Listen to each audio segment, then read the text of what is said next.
मेरा दिल बहुत दुखता है जब इस तरह के मैसेज आते हैं कि सर आप तो मुसलमान लगते ही नहीं, आप तो अच्छे इंसान हो, यानी मुसलमान अच्छे नहीं होते, ये लोगों के दिमाग में डाल दिया गया है। लोग अच्छे हैं, भोले हैं, लेकिन ये चीप मीडिया दिन रात हिंदू मुस्लिम करता रहेगा तो लोगों के दिलों में नफरतें आएंगी। बॉलीवुड की रोटियां भी हिंदू मुस्लिम करके नफरतों पे सेकी जाएंगी तो लोगों के दिलों में नफरतें तो आएंगी। पूरी दुनिया इस्लाम के पीछे क्यों पड़ी है? इस्लाम कहता है कि जुए के अड्डे बंद करो। जुए के अड्डे अगर बंद हो जाएंगे तो अरबों खरबों का नुकसान होगा। इस्लाम कहता है शराब की फैक्ट्रियां बंद करो। अब शराब बंद हो जाएगी, लोगों का तो फायदा होगा, लेकिन अमीरों का अरबों खरबों का नुकसान हो जाएगा, उसका क्या होगा? इस्लाम बेहयाई को मना करता है, लेकिन अगर एडल्ट इंडस्ट्री बंद हो जाएगी तो इतनी सारी अरबों खरबों की जो कमाई आती है वो कहां से आएगी? इस्लाम ब्याज को, इंटरेस्ट को मना करता है, जिससे अमीर और ज्यादा अमीर होता है और गरीब और ज्यादा गरीब हो जाता है। ब्याज बंद हो जाएगा तो अमीर फिर और ज्यादा अमीर कैसे होगा? जरा सोचिए, जुआ खेलकर कौन अमीर हुआ है? शराब पीकर कितने घर बर्बाद हो गए? ब्याज गरीब को और ज्यादा गरीब कर देता है और अडल्ट इंडस्ट्रीज जवानी को खा जाती है। अब इस सबको दुनिया के बड़े लोग, अमीर लोग कंट्रोल करते हैं। वो नहीं चाहते कि ये सब बंद हो, इसलिए इस्लाम के पीछे पड़े हैं। वरना जो मैं बोलता हूँ, जो कहता हूँ, जो करता हूँ, मेरी रहम दिली मैंने सब इस्लाम से सीखा है। इस्लाम कहता है कि दूसरों पर रहम करो।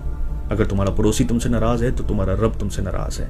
माँ बाप अगर तुम पे जुल्म भी करें तो उनके सामने उफ तक मत करो। ये मर्तबा माँ बाप का दिया है। एक इंसान कभी भी नेक नहीं हो सकता अगर वो दूसरों के लिए वैसा ही नहीं सोचे जैसा अपने लिए सोचता है। इस्लाम कहता है भूखों को खाना खिलाने से रब सबसे ज्यादा राजी होता है। भूखों को खाना खिलाओ और उनसे उनका जात और धर्म मत पूछो। इस्लाम ने औरत की इतनी इज्जत बताई है कि अगर सामने आए तो अपनी पलकों को झुका लो। इस्लाम कहता है ज्यादा फालतू पानी ना बहाओ। अब जो पानी बहाने को मना करता है वो किसी बेगुनाह के खून की इजाजत कैसे दे सकता है?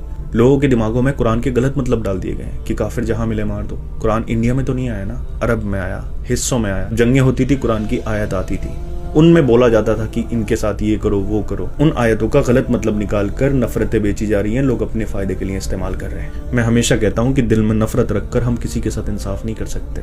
दिल से नफरत को निकालिए, उसके बाद सच्चाई को जानिए। कोई ये क्यों नहीं बताता कि कुरान में रहमत का जिक्र कितनी बार आया है? ऐसे लोग भी दुनिया में आए जो अपने आप को खुदा कहलवाते थे, खुदा मानते थे, लेकिन जाना उनको भी पड़ा। अमर कोई नहीं है, सबको जाना है। जो जालिम नफरतें फैला रहे हैं, झूठ फैला रहे हैं, लोगों को आपस में लड़वा रहे हैं, मरना उनको भी है और हिसाब उनको भी देना है। लोग गलत करते हैं तो वो लोग गलत है, इस्लाम गलत नहीं है।